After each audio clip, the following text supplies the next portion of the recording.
Hello, I'm Mr. C in the wood shop. I'm planning on talking to you today about the milling machine here that you see in front of me. It's kind of like a drill press, but different and far more accurate. But before I get started, first thing I want to do is grab my safety glasses. And I want to explain a little bit to you about how to run this properly.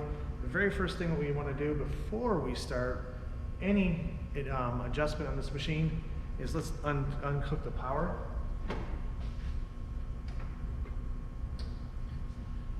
Now that we have the power removed or turned off, there's no power being delivered to this machine. I want to explain how to use this properly.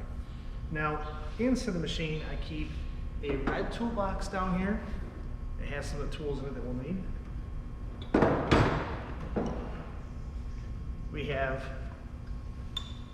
a tray that holds all the collets or collars. And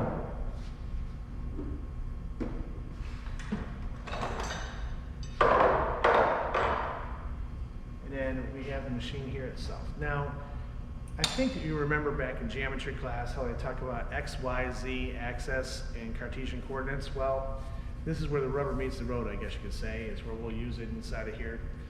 This bed will allow us to move in the X, Y, and Z axis. Now, the Z is up and down. The X is back and forth, and the Y is left and right. Okay? And then how we move that is by the handles. First thing I want to do is I want to take this handle here. This is to the vise. I'm going to take this off and just set this right here for a moment. Okay? Now, on this machine, I want to first show you how to change the end mill on here. So first thing I need to do is I need to grab the wrench from the red toolbox. I grab this handle here, I bring this over to lock the spindle in place.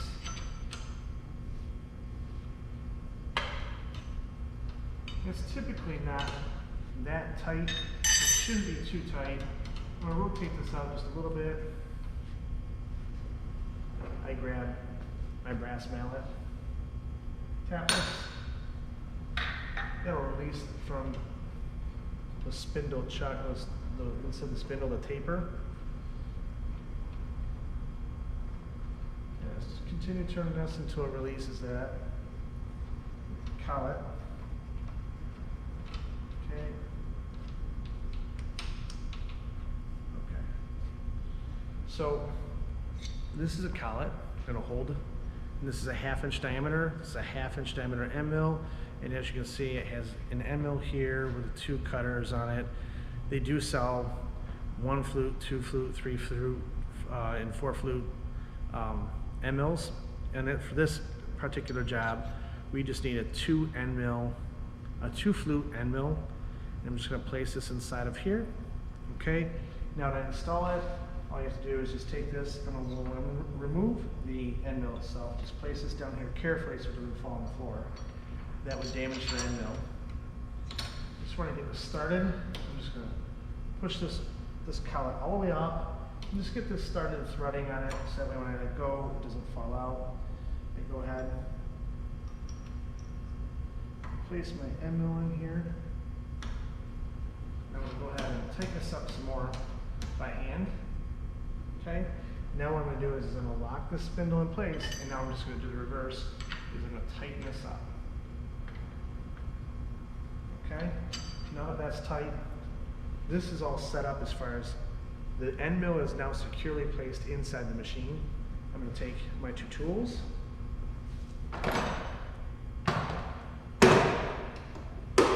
place them back in the red toolbox, and I'm going to place these over here.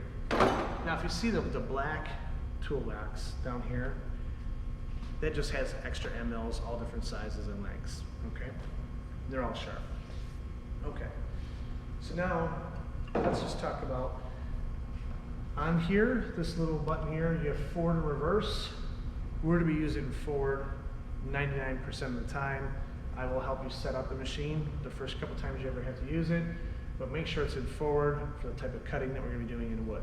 Okay, so I'm going to take this handle, place this back here. Okay, now the handle here and here we'll move the bed along the y-axis, one way or the other, okay? So that's the y. The x is this way, back and forth, as you can see, the spindle of the bed moves back and forth. And then this handle here brings the z, which is up and down, okay? So now that I've shown you how they can move, let's just talk about cutting into a piece of material. Let's just say we have to cut a mortise. And let's say this is just a leg for a table or a chair, okay? So I'm gonna take this, I'm gonna place this here.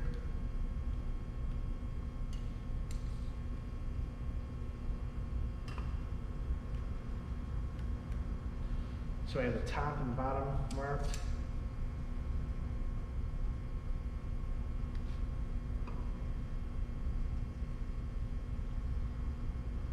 Just gonna slide my combination square along the edge.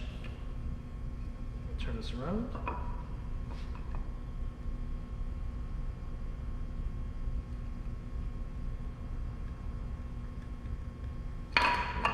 Excuse me. Okay, now we've created this box, and this is where we're going to cut the mortise, okay? Typically what I have the students do is fill this in just so they can see the lines a little bit easier, so that way we can go ahead and cut this mortise, okay? Now, we have a half-inch mortising bit, half-inch end mill. I have my lines set up. I'm going to lock this in place. Once I've locked the material in place so it doesn't slide around and move, I can take the handle, I can just place it down here for now. I don't need that until I'm done with my cut. Now, I want to set the depth, right? So what I can do here is I have a scale right here. I can bring this down to where the end mill touches the material. This space between here and here, between these two, is the distance of the cut. So right here I can see the end mill. I can see the scale. I'm going to move these down. I'm going to move this one down first. Slide this until I get to the depth of 3/4 of an inch.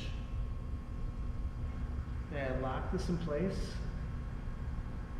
So now the distance between here and here is 3/4 of an inch, and that's exactly what I want. But I want to check to make sure that the X, Y, and Z is all right. So I'm going to just move this up just slightly off the material, and I'm going to lock this in place by turning this little handle here. And then I'm looking at the bit on this axis, and I just need to move it just a little bit right here on the X. On the Y-axis, what I'm going to do is I'm going to slide this down to the very end. And the Z I'm not going to place because when I set this down, when I set the end mill onto this surface, and then I set the depth of the stop, it was to this setting for the Z. So I'm going to remove the handle to the Z because I don't need this in the way. Okay? So now what I'm going to do is I'm going to turn this on. I'm going to wait for it to get to 4 RPM. I'm always going to maintain a 4-inch margin for safety as far as where my hand placement is. I did bring over an air chuck